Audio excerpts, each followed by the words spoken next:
Hello नमस्कार दोस्तों, स्वागत है आप सभी का आपके अपने YouTube channel login study fire. तो देखिए, जैसा कि आप सभी को पता होगा, डेली अपना सेशन होता है शाम को 8 बजे। और आज का सेशन आप सभी के लिए बहुत ही इंपॉर्टेंट शानदार होने वाला है दोस्तों, क्योंकि आज की क्लास में हम डिस्कस करने वाले हैं राजस्थान जीके के साथ में इंडिया जीके के क्वेश्चन। क्योंकि आपको पता है, देखिए आपके एग्जाम में जीके की बात करें तो जीके में इंडिया जीके राजस्थान जीके दोनों का वेटेज लगभग सेम आने वाला है। तो देखिए, क्लास बहुत शानदार होने वाली है। आपको लास्ट तक इस क्लास को लेना है। सभी विद्यार्थियों को गुड इवनिंग, राधे राधे। जल्दी से देखिए क्लास को शुरू करते हैं।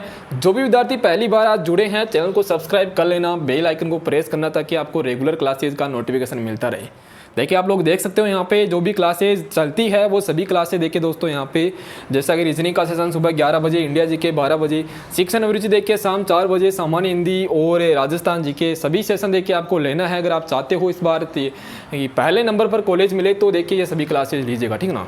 तो चैनल को शुरू देखिए, क्लास को शुरू करते हैं। एक बार जल्दी से जो भी देखिए भूल गए हैं, क्लास को लाइक कर दीजिए, आपके सभी मित्रों को यहाँ पे शेयर कर दीजिए। चलिए, बहुत ही शानदार इंपॉर्टेंट सेशन होने वाला है। लास्ट में आपको बताना है कि कितने क्वेश्चन आज की क्लास से आपके बिल्कुल सही हुए हैं, ठीक ना।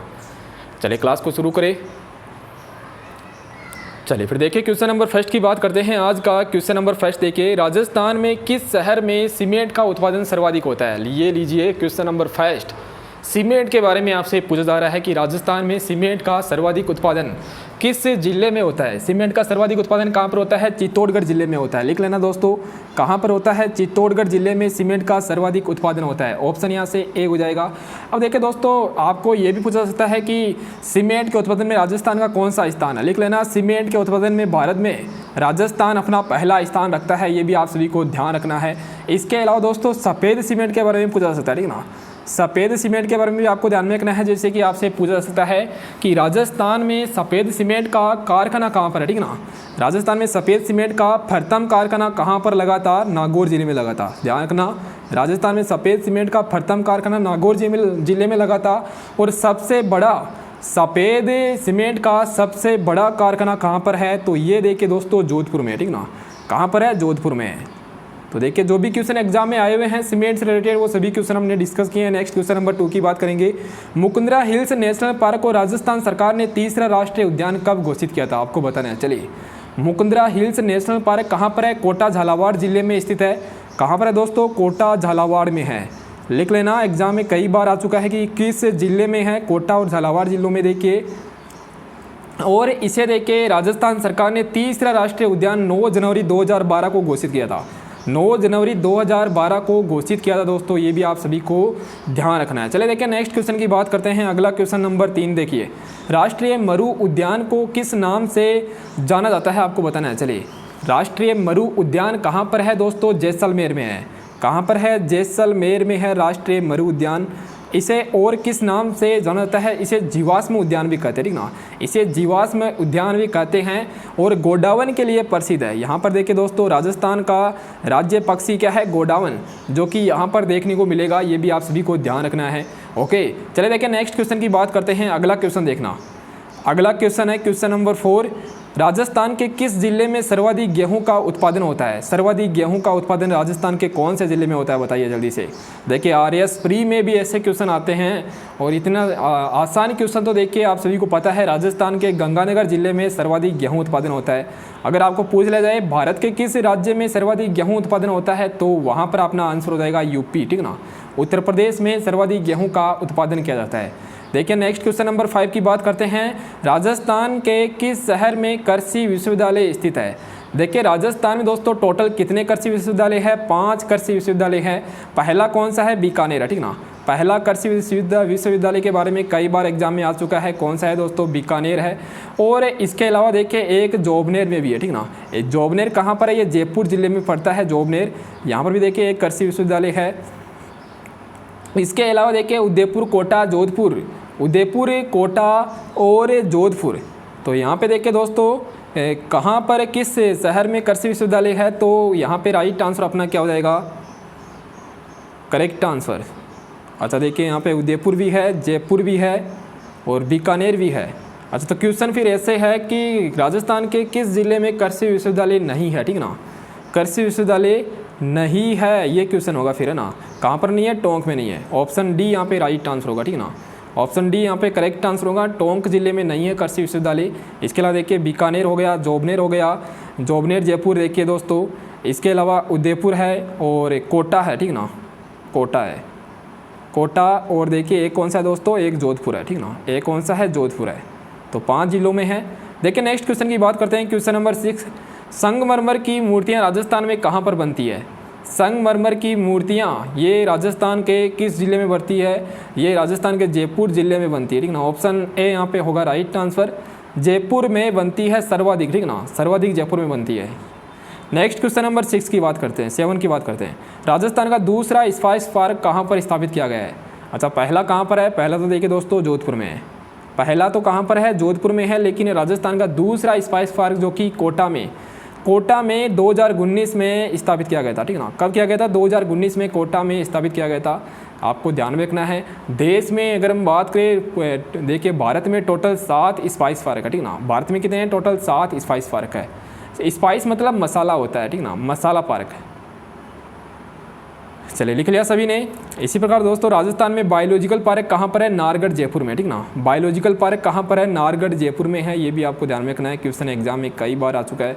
देखिए नेक्स्ट क्वेश्चन नंबर 8 की बात करेंगे। राजस्थान ऊन मिल कहाँ पर स्थापित है? राजस्थान ऊन मिल ये कहाँ पर है? राजस्थान के किस जिले में है ऊन मिल? राजस्थान का बताइए यहाँ पे राइट आंसर क्या होगा? ऑप्शन सी बीकानेर में है, बिल्कुल सही है। ऑप्शन सी राइट आंसर है। ऊन मिल बीकानेर में है। ऐसे अगर आपसे पूछा जाए कि चीनी मिल कहाँ पर है? राजस्थान में चीनी मिल कहाँ पर है? चित्तौड़गढ़ में, ठीक ना, याद रखोगे। चीनी मिल कहाँ पर है दोस्तों? चित्तौड़गढ़ जिले में राजस्थान में चीनी मिल है। देखिए नेक्स्ट क्वेश्चन की बात करते हैं। अगला क्वेश्चन देखना, अगला क्वेश्चन नंबर 9 देखना। राजस्थान का पहला वस्त्र उद्योग बताइए कहाँ पर स्थापित किया गया था? आपको बताना है। चलिए देखिए थोड़ा फास्टली आंसर दीजिए। राजस्थान का पहला वस्त्र उद्योग कहाँ पर स्थापित किया गया था? बताइए जल्दी से। देखिए सन 1889 की बात है दोस्तों। सन 1889 में राजस्थान में पहला वस्त्र उद्योग जो कि ब्यावर अजमेर में स्थापित किया गया था, ठीक ना। ब्यावर अजमेर में स्थापित किया गया था। आप सभी को ध्यान रखना है, जिसका नाम देखिए क्या था? The Krishna mill. The Krishna mill किसके द्वारा स्थापित किया गया था? सेठ दामोदर दास के द्वारा। सेठ दामोदर दास के द्वारा ये स्थापित किया गया था, ठीक ना। सभी क्वेश्चन आपको ध्यान में रखना है। द कृष्णा मिल 1889, ब्यावर अजमेर, दामोदर दास, इन सभी का नाम ध्यान रखना है। चलिए देखिए नेक्स्ट क्वेश्चन की बात करते हैं। अगला क्वेश्चन है, राजस्थान का सर्वाधिक न्यूनतम वन क्षेत्र वाला जिला कौन सा है? सर्वाधिक मतलब सबसे कम वन राजस्थान के किस जिले में है? आपको बताना है। राइट आंसर यहाँ पे क्या हो जाएगा? सबसे कम वन तो चूरू जिले में है। और सर्वाधिक कहाँ पर है? बताइए जल्दी से।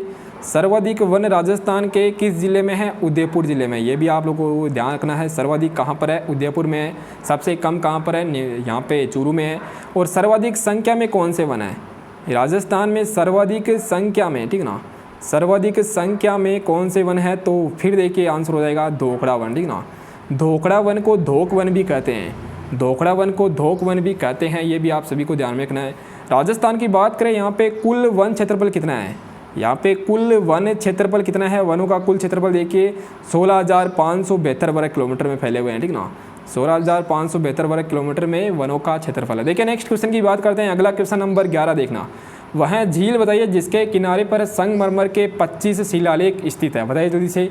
देखिए सभी क्वेश्चन है राजस्थान की प्रीवियस ईयर एग्जाम में पूछे हुए क्वेश्चन है, तो इंपॉर्टेंट है, इनको देख के लिखना है। आप सभी को नोट डाउन करते रहना। संगमरमर के 25 शिलालेख किस झील में है? राजसमंद झील में है। ऑप्शन यहाँ से क्या हो जाएगा? बी हो जाएगा। राजसमंद झील के किनारे ही राज प्रशस्ति लगी हुई है, ठीक ना। इसी के किनारे देखिए दोस्तों राज प्रशस्ति लगी हुई है। भी आप सभी को ध्यान में रखना है। ओके, राज प्रशस्ति इसी झील के किनारे है। चलिए देखिए नेक्स्ट क्वेश्चन की बात करते हैं। अगला क्वेश्चन देखना। अगला क्वेश्चन है क्वेश्चन नंबर 12। बप्पा रावल। बप्पा रावल देखिए दोस्तों, जिन्होंने उदयपुर में मंदिर का निर्माण करवाया था। बताइए कौन से मंदिर का निर्माण करवाया था? उदयपुर में देखिए इन्होंने एकलिंग जी के मंदिर का निर्माण करवाया था, ठीक ना। एकलिंग जी के मंदिर का इन्होंने निर्माण करवाया था उदयपुर में। ये भी आपको ध्यान में रखना है, बप्पा रावल। अब बप्पा रावल देखिए मेवाड़ का गुहिल राजवंश के संस्थापक थे, ठीक ना। मेवाड़ के गुहिल राजवंश के क्या थे? संस्थापक थे बप्पा रावल। वास्तविक संस्थापक इन्हें ही कहते हैं, ठीक ना। वैसे तो देखिए गुहिलादित्य है, लेकिन वास्तविक इन्हें ही कहते हैं, बप्पा राहुल को। बप्पा राहुल का मूल नाम कालभोज था, ठीक ना। क्या नाम था? कालभोज था। ऑप्शन सी यहाँ पे होगा राइट आंसर। कई बार एग्जाम में क्वेश्चन आ चुका है, हो सकता है फिर से आपके एग्जाम में आ जाए। देखिए नेक्स्ट क्वेश्चन की बात करते हैं, उससे पहले एक बार प्लीज़ देखिए क्लास को लाइक कर दीजिए। देखिए इतना शानदार सेशन हो रहा है आपके लिए, क्लास को लाइक और शेयर जल्दी से जल्दी कर दीजिए। और देखिए नेक्स्ट क्वेश्चन की बात करते हैं। अगला क्वेश्चन देखना, क्वेश्चन नंबर 13 देखिए दोस्तों। मालदेव के बाद में मारवाड़ का शासक कौन बना था? देखिए मालदेव कौन था? मालदेव बताइए जल्दी से कौन था? मालदेव के बाद में मारवाड़ का शासक, मालदेव को देख के महाराणा प्रताप का अग्रगामी भी कहते हैं, ठीक ना। इसे महाराणा प्रताप का क्या कहते हैं? महाराणा प्रताप का अग्रगामी भी कहते हैं। क्वेश्चन आया हुआ है, महाराणा प्रताप का अग्रगामी किसे कहते हैं? मालदेव को कहते हैं। राव मालदेव, 52 अस्मत वाला राजा राव मालदेव, सभी को पता है ना। इनकी पत्नी उमादे, रूठी रानी, देखिए सभी को याद होने चाहिए, काफ़ी बार हमने देख लिए। तो मालदेव के बाद में मारवाड़ का शासक देखिए इसका पुत्र था राव चंद्र सेन। ऑप्शन यहाँ से सी हो जाएगा, राव चंद्र सेन, जिसे मारवाड़ का प्रताप भी कहते हैं, ठीक ना। राव चंद्र सेन को क्या कहते हैं? मारवाड़ का प्रताप कहते हैं। लिख लेना, मारवाड़ का प्रताप किसे कहते हैं? मारवाड़ का प्रताप के नाम से कौन जाना जाता है? राव चंद्र सेन जाना जाता है। देखिए नेक्स्ट क्वेश्चन की बात करते हैं। अगला क्वेश्चन देखना, अगला क्वेश्चन है दोस्तों क्वेश्चन नंबर 14। राणा सांगा और बाबर के मध्य निर्णायक युद्ध कब हुआ था? बताइए जल्दी से।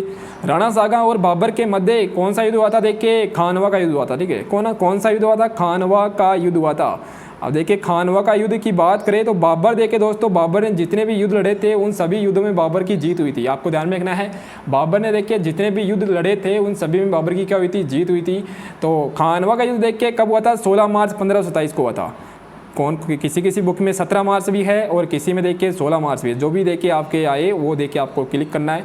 16 मार्च 1527 को देखिए यहाँ पे हो जाएगा ऑप्शन सी राइट आंसर है। चलिए नेक्स्ट क्वेश्चन की बात करते हैं। अगला क्वेश्चन देखना, यहाँ पे देखिए दोस्तों राणा सांगा की हार हुई थी, ये भी आप सभी को ध्यान में रखना है, और ये निर्णायक युद्ध भी इसे कहते हैं। देखिए नेक्स्ट क्वेश्चन नंबर 15 देखिए, संविधान का आर्टिकल 155 के तहत राज्यपाल की नियुक्ति किसके द्वारा की जाती है? देखिए जेल प्रहरी 2018 के अलावा भी काफ़ी सारे एग्जाम में पूछा जा चुका है। राज्यपाल, देखिए राज्यपाल की बात करें तो राज्यपाल की नियुक्ति अनुच्छेद 155 के तहत की जाती है, और राष्ट्रपति करते हैं। कौन करते हैं? भारत के राष्ट्रपति के द्वारा की जाती है। ऑप्शन ए यहाँ पे होगा करेक्ट आंसर। ध्यान रखना दोस्तों, राज्यपाल की बात करें, राज्यपाल के देखिए सदस्यों का कार्यकाल कितने वर्ष का होता है? बताइए जल्दी से, एक बार कमेंट सेक्शन में सभी को कमेंट करना है। नेक्स्ट क्वेश्चन नंबर 16 की बात करते हैं। वीर सस्सई बलवदिलास और राम रंजाट के लेखक कौन है? अच्छा क्वेश्चन है, बताइए जल्दी से राइट आंसर यहाँ पे क्या होगा? वीर सस्सई बलवंदिलास और राम रंजाट के लेखक सूर्यमल मिश्रण है। ऑप्शन सी यहाँ पे होगा राइट आंसर। सूर्यमल मिश्रण की रचनाएं देखिए दोस्तों कौन कौन सी है? वीर सस्सई है, और एक देखिए एक और आपको ध्यान में रखना, ठीक ना, कौन सी है? वंश भास्कर है। ये वंश भास्कर के बारे में एग्जाम में कई बार आ चुका है क्वेश्चन। तो 4-5 रचनाएं ध्यान में रखना। पिंगल काव्य में है दोस्तों, ठीक ना, पिंगल भाषा में है, ठीक ना, पिंगल काव्य या पिंगल भाषा आप लिख सकते हो यहाँ पे। और सूर्यमल मिश्रण देखिए राजस्थान के बूंदी जिले में इनका जन्म हुआ था। क्वेश्चन नंबर 17 है, गिरधर आसिया के द्वारा लिखित डिंगल भाषा क्या है? देखिए डिंगल और पिंगल क्या होता है, सबसे पहले तो आपको पता होना चाहिए दोस्तों। डिंगल क्या होता है? देखिए राजस्थान में साहित्य के 2 प्रकार होते हैं। साहित्य के कितने प्रकार है? 2 प्रकार है। एक तो देखिए दोस्तों डिंगल है, और एक देखिए क्या है? पिंगल है। क्वेश्चन आ सकता है कि डिंगल किसे कहते हैं और पिंगल किसे कहते हैं? देखिए डिंगल तो होता है दोस्तों पश्चिमी राजस्थान का साहित्य रूप, ठीक ना, पश्चिमी राजस्थान का साहित्य रूप क्या होता है? डिंगल होता है। इसी प्रकार पिंगल की बात करें, ये पूर्वी राजस्थान का साहित्य रूप होता है। पूर्वी राजस्थान का साहित्यिक रूप होता है पिंगल। अब देखिए यहाँ पे क्वेश्चन क्या था, गिरधर आसिया के द्वारा लिखित डिंगल भाषा का ग्रंथ कौन सा है? बताइए जल्दी से, कौन सा हो जाएगा यहाँ पे? संगत रासो। कौन सा है दोस्तों? संगत रासो। ऑप्शन डी यहाँ पे होगा राइट आंसर, लिख लेना। ऑप्शन डी यहाँ पे क्या है? करेक्ट आंसर हो जाएगा। देखिए नेक्स्ट क्वेश्चन की बात करते हैं। अगला क्वेश्चन नंबर 18 देखना, राजस्थान में एकी आंदोलन का सूत्रपात किसने किया था? देखिए एकी आंदोलन के बारे में आपसे कुछ बता रहा है। अब आपको पता है, देखिए अगर आपने पढ़ा है तो राजस्थान हिस्ट्री वैसे हमने कर ली, सभी कर लिया, ठीक ना, जितने भी आपने देखिए सिलेबस में है टॉपिक, वो सभी टॉपिक आपको प्लेलिस्ट में मिल जाएंगे। प्लेलिस्ट में चेक करना, सभी टॉपिक दिए हुए हैं, ठीक ना। तो एक ही आंदोलन की बात कर रहे थे हम। ये आंदोलन 1921 में चला था। मोतीलाल तेजावत ने इस आंदोलन को शुरू किया था। मोतीलाल तेजावत, ऑप्शन बी यहाँ पे होगा राइट आंसर। विजय सिंह फतीक ने तो देखिए बिजोलिया आंदोलन शुरू किया था, ठीक ना। बिजोलिया आंदोलन विजय सिंह फतीक आपको ध्यान में रखना है। संप सभा गोविंद गिरी, ये भी आपको ध्यान में रखना है, ठीक ना। संप सभा गोविंद गिरी, ओके। देखिए यहाँ पे मोतीलाल तेजावत की बात करें, इन्हें आदिवासियों का मसीहा कहते हैं। क्या कहते हैं? इन्हें आदिवासियों का मसीहा कहते हैं। लिख लेना, आदिवासियों के मसीहा किन्हें कहते हैं? आदिवासियों के मसीहा मोतीलाल तेजावत को कहते हैं। देखिए नेक्स्ट क्वेश्चन की बात करते हैं। अगला क्वेश्चन नंबर है 19, लांगुरिया लोकगीत। सेकंड ग्रेड में भी ऐसे क्वेश्चन आते हैं, बहुत ही आसान क्वेश्चन है। लांगुरिया लोकगीत देखिए क्या है? एक भक्ति गीत होता है। ये कैला देवी के में देखिए कैला देवी की आराधना में ये गीत गाया जाता है, ठीक ना। कैला देवी का मंदिर कहाँ पर है? राजस्थान के करौली जिले में है कैला देवी का मंदिर। कैला देवी के आराधना में ये गीत गाया जाता है। देखिए नेक्स्ट क्वेश्चन की बात करेंगे, क्वेश्चन नंबर 20 देखना दोस्तों। क्वेश्चन नंबर 20 ये लीजिए, इंडिया जीके का क्वेश्चन आ चुका है। अब देखिए इंडिया जीके के क्वेश्चन पढ़ने वाले हैं, सभी को लास्ट तक क्लास देखना है। सेशन अच्छा लग रहा है आपको तो सेशन को लाइक करना, ठीक ना। लाइक करने में कमी मत छोड़ना। देखिए आपको कंटेंट देने में आपको क्वेश्चन शानदार यहाँ पे मिलने वाले हैं, जो कि आपके एग्जाम में पूछे जा सकते हैं।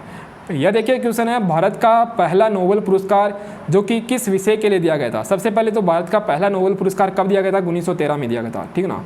भारत का पहला नोबेल पुरस्कार 1913 ईस्वी में दिया गया था। और किसे दिया गया था? रविंद्रनाथ टैगोर को दिया गया था, ठीक ना।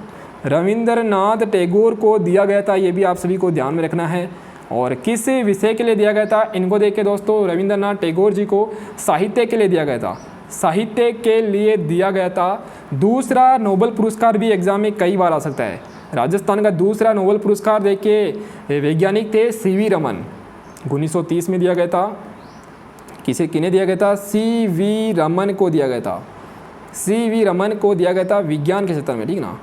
विज्ञान के क्षेत्र में दूसरा नोबेल पुरस्कार दिया गया था। अच्छा दोस्तों, ये भी देखिए आपको ध्यान में रखना है, राजस्थान में नोबेल पुरस्कार से सम्मानित पहली महिला कौन थी, ठीक ना। राजस्थान में नोबेल पुरस्कार से सम्मानित पहली महिला जिनका नाम क्या था? Mother Teresa. मदर टेरेसा, इनको भी देखिए दिया गया था, आपको ध्यान में रखना है mother Teresa.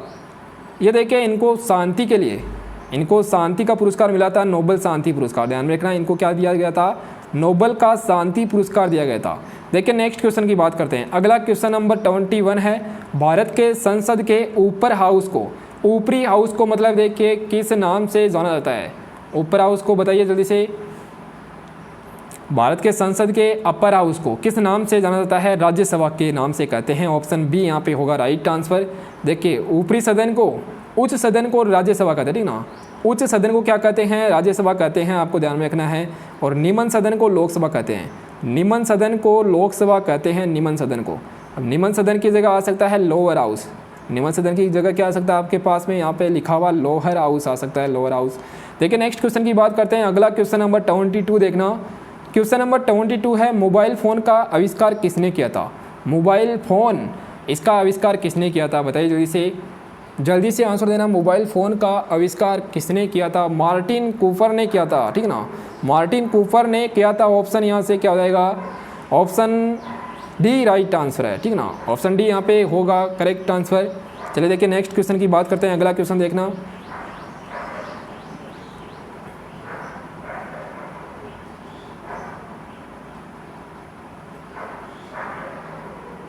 Next question number 23 देखिए, राज्य लोक सेवा आयोग के सदस्य की नियुक्ति कौन करता है? राज्य लोक सेवा आयोग के सदस्यों की नियुक्ति कौन करता है? राइट आंसर यहाँ पे क्या हो जाएगा? राज्य लोक सेवा आयोग के सदस्यों की नियुक्ति राज्यपाल के द्वारा की जाती है, ठीक ना। राज्यपाल के पास अधिकार रहता है काफ़ी से, देखिए मंत्रियों की नियुक्ति राज्यपाल करता है, आपको ध्यान में रखना है। यहाँ पे राज्य की बात हो रही है, राज्य में राज्यपाल करेगा। और अगर बात करें देखिए देश में, तो देश में कौन करेगा? राष्ट्रपति करेगा, ठीक ना। देश में राष्ट्रपति देखिए नियुक्ति करता है। 24 इंपॉर्टेंट क्वेश्चन लगा लेना, स्टार एग्जाम में आ सकता है कि नेपाल, चीन और भूटान से, देखिए नेपाल से भी, चीन से भी और भूटान से, तीनों देशों से घिरा हुआ भारत का कौन सा राज्य है? तीनों देशों से घिरा हुआ भारत का राज्य कौन सा है? सिक्किम है, जो कि तीनों देशों के साथ में सिक्किम की सीमा लगती है। और सिक्किम की बात करें, सिक्किम के देखिए राजधानी क्या है दोस्तों? बताइए जल्दी से। राजधानी ध्यान में रखना आपको। एक देखिए सिक्किम का मुख्यमंत्री आपको ध्यान में रखना है, बताइए जल्दी से। राजधानी गंगटोक है, ठीक है ना। राजधानी क्या है? गंगटोक है। एग्जाम में कई बार आता है क्वेश्चन। गंगटोक इसकी राजधानी है। प्रेम सिंह तमांग, प्रेम सिंह तमांग देखिए यहाँ के क्या है, मुख्यमंत्री है। प्रेम सिंह तमांग यहाँ के क्या है दोस्तों, मुख्यमंत्री है। देखिए अगले क्वेश्चन की बात करेंगे, क्वेश्चन नंबर 25 देखना। टोटल यहाँ पे देखिए 40 क्वेश्चन है शायद। क्वेश्चन नंबर 25 पर किस देश को 10 लाख हाथियों की भूमि कहते हैं? 10 लाख हाथियों की भूमि किसे कहते हैं? लाओस को कहते हैं। लाओस को कहा जाता है। ये कहाँ पर है? स्विट्जरलैंड में है, ठीक है ना दोस्तों। ये कहाँ पर है? स्विट्जरलैंड में है। ये भी आप सभी को ध्यान में रखना है। ओके, स्विट्जरलैंड में क्या है? लाओस। देखिए नेक्स्ट क्वेश्चन की बात करते हैं। अगला क्वेश्चन देखना, 10 लाख हाथियों की भूमि स्विट्जरलैंड को कहते हैं। ध्यान रखोगे सभी। नेक्स्ट क्वेश्चन की बात करेंगे, 26 देखना आप। 26 है पंचायती राज संस्थाओं की ढांचा। पंचायती राज संस्थाओं का ढांचा कौन सा होता है, आपको बताना है। पंचायती राज संस्थाओं का ढांचा त्रिस्तरीय है, ठीक ना। कौन सा है? त्रिस्तरीय। ऑप्शन बी यहाँ पे होगा राइट आंसर, त्रिस्तरीय ढांचा है। और पंचायती राज व्यवस्था देखिए 1959 में राजस्थान में सबसे पहले नागौर के बगदरी गांव में शुरू हुआ था, ठीक ना। नागौर के बगदरी गांव में पंचायती राज व्यवस्था सबसे पहले शुरू हुई थी राजस्थान में। उद्घाटन इसका जवाहरलाल नेहरू ने किया था। ये भी आपको ध्यान में रखना है। ओके, चलिए त्रिस्तरीय कौन कौन सी होती है? तहसील पर तो देखिए ग्राम पंचायत होती है दोस्तों, आप सभी को ध्यान में रखना है। इसके अलावा पंचायत समिति और जिला परिषद, ठीक ना, जिला परिषद, ये आपको सभी को ध्यान रखना है। चलिए देखिए नेक्स्ट क्वेश्चन की बात करते हैं। अगला क्वेश्चन देखना। अगला क्वेश्चन है क्वेश्चन नंबर 27 है, प्रतिहार वंश का महानतम राजा कौन था? प्रतिहार वंश का महानतम राजा कौन है? देखिए क्वेश्चन अलग अलग आ सकता है। प्रतिहार वंश का वास्तविक संस्थापक भी क्वेश्चन आता है, ठीक ना। वास्तविक संस्थापक के बारे में भी क्वेश्चन आया हुआ है, तो ध्यान रखना है। देखिए वास्तविक संस्थापक तो कौन है? नागभट्ट फर्तम है। वास्तविक संस्थापक कौन है? नागभट्ट फर्तम है। ये आपको ध्यान में रखना है, नागभट्ट फर्तम। लेकिन महानतम राजा कौन है? तो मिहिर भोज है। ऑप्शन ए यहाँ पे होगा राइट आंसर। मिहिर भोज देखिए क्या है? महानतम राजा है। अंतिम राजा के बारे में भी क्वेश्चन आता है। अंतिम राजा कौन था प्रतिहार वंश का? तो यशपाल है, ठीक ना। नाम क्या है दोस्तों? यशपाल है। यशपाल नाम है। चलिए देखिए नेक्स्ट क्वेश्चन की बात करते हैं। अगला क्वेश्चन नंबर 28 देखना दोस्तों। क्लास को लाइक और शेयर करते रहिए एक बार जल्दी से। जिन्होंने देखिए जो भी विद्यार्थी अब जुड़े हैं, क्लास को एक बार जल्दी से लाइक कर दीजिए। दिल्ली में हुमायूं के मकबरे का निर्माण किसने करवाया था? दिल्ली में हुमायूं के मकबरे का निर्माण किसने करवाया था? हमीदा बानो ने करवाया था। किसने करवाया था? हमीदा बानो ने करवाया था। ऑप्शन सी यहाँ पे क्या होगा? करेक्ट आंसर हो जाएगा, हमीदा बानो ने करवाया था। देखिए नेक्स्ट क्वेश्चन की बात करते हैं। अगला क्वेश्चन देखना, हमीदा बानो कौन थी? देखिए हुमायूं की बेगम थी, ठीक ना। हुमायूं की बेगम का नाम क्या था? हमीदा बानो था। चलिए देखिए नेक्स्ट क्वेश्चन की बात करते हैं। अगला क्वेश्चन देखना।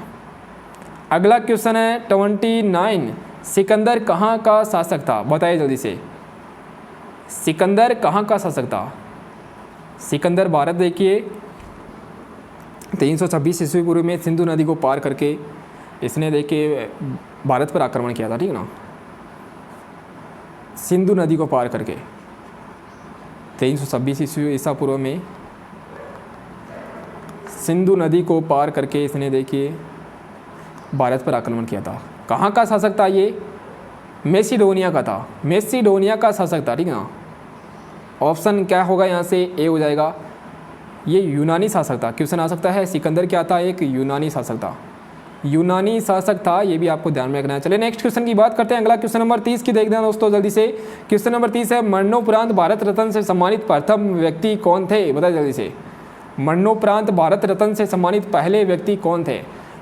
बताइए जल्दी से। देखिए अभी थोड़े कुछ देखिए महीने पहले लता मंगेशकर जी का निधन हुआ था, तो उनको भी, उनके बारे में भी आपको ध्यान में रखना है दोस्तों। लता मंगेशकर जी को भारत रत्न कब दिया गया था, ठीक ना। भारत रत्न उन्हें कब दिया गया था, ये भी आप सभी को ध्यान में रखना है। 2001 में दिया गया था। लता मंगेशकर जी को 2001 में भारत रत्न दिया गया था। पद्म विभूषण 1999 में दिया गया था। ये सभी आपको ध्यान रखना है। मरणोपरांत भारत रत्न से सम्मानित पहले व्यक्ति कौन है? राइट आंसर हो जाएगा लाल बहादुर शास्त्री है, ठीक ना। लाल बहादुर शास्त्री। ऑप्शन डी यहाँ पे होगा राइट, ऑप्शन सी है, ठीक ना। ऑप्शन सी यहाँ पे करेक्ट आंसर है। भारत रत्न की बात करें दोस्तों, भारत का सर्वोच्च पुरस्कार है। भारत का क्या है? सर्वोच्च पुरस्कार है भारत रत्न। ध्यान रखे हुए सबसे पहले 3 व्यक्तियों को दिया गया था। कौन कौन थे? सी राजगोपालाचारी थे, सीवी रमन है और डॉक्टर है राधा कृष्णन है, ठीक ना। याद रखो ना। देखिए यहाँ पे सबसे पहले कौन थे? सबसे पहला पुरस्कार सी राजगोपालाचारी को, सीवी रमन को और राधा कृष्णन को दिया गया था।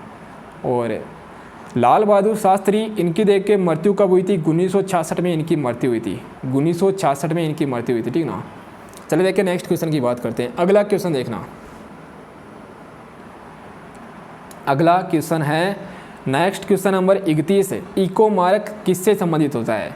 इको मारक ये देखिए 1989 से लागू हुआ था और ये पर्यावरण से संबंधित है, ठीक ना, पर्यावरण से संबंधित है। ऑप्शन बी यहाँ पे होगा करेक्ट आंसर। देखिए नेक्स्ट क्वेश्चन नंबर 32 की बात करेंगे। सोलंकी वंश का संस्थापक कौन है?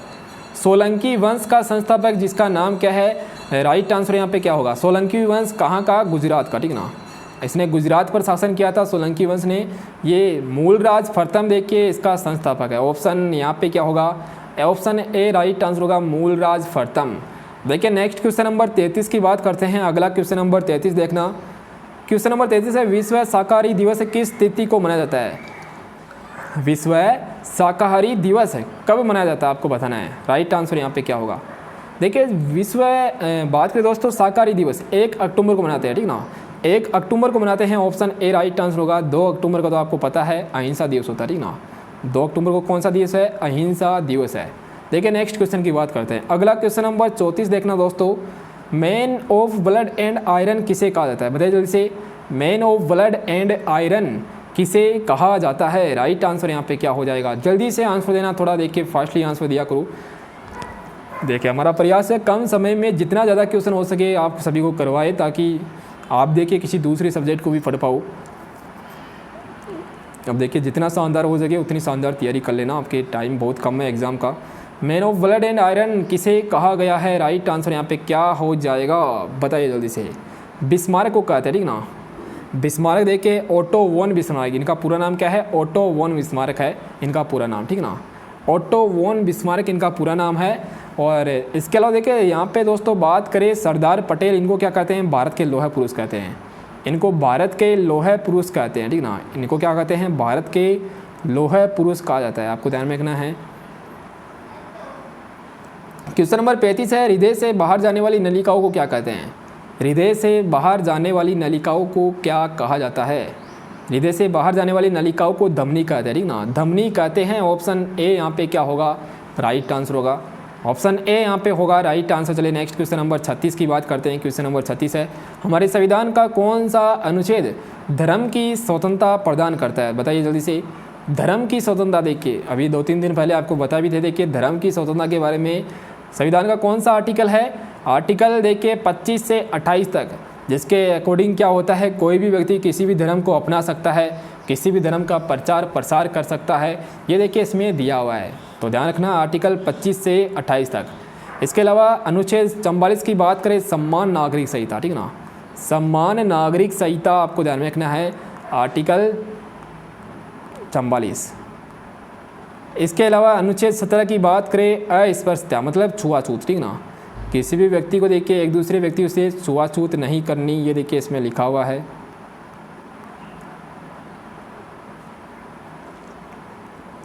चलिए देखिए नेक्स्ट क्वेश्चन की बात करते हैं। अनुच्छेद 19 की बात करें, अनुच्छेद 19 में देखिए दोस्तों स्वतंत्रता के बारे में दिया हुआ, ठीक ना, व्यक्ति की स्वतंत्रता के बारे में दिया हुआ कि वो देखिए कहीं पर भी जाके निवास कर सकता है, कहीं पर भी घूम सकता है, कहीं पर भी देखिए व्यापार कर सकता है, ये देखिए अनुच्छेद 19 में दिया हुआ है। देखिए नेक्स्ट क्वेश्चन की बात करते हैं। क्वेश्चन नंबर 37 देखना, प्लासी का युद्ध के समय बंगाल का नवाब कौन था? सबसे पहले तो प्लासी का युद्ध कब हुआ था, ठीक है ना, ये भी आपको पता होना चाहिए। प्लासी का युद्ध कब हुआ था? 1757 में हुआ था। 1757 में देखिए प्लासी का युद्ध हुआ था, आपको ध्यान रखना है दोस्तों। और इसमें देखिए रॉबर्ट क्लाइव की जीत हुई थी, ठीक ना, इसमें रॉबर्ट क्लाइव की जीत हुई थी। रॉबर्ट क्लाइव कौन था? अंग्रेज़ था। देखिए इसमें अंग्रेज़ कौन था? अंग्रेज़ व्यक्ति था, देखिए रॉबर्ट क्लाइव,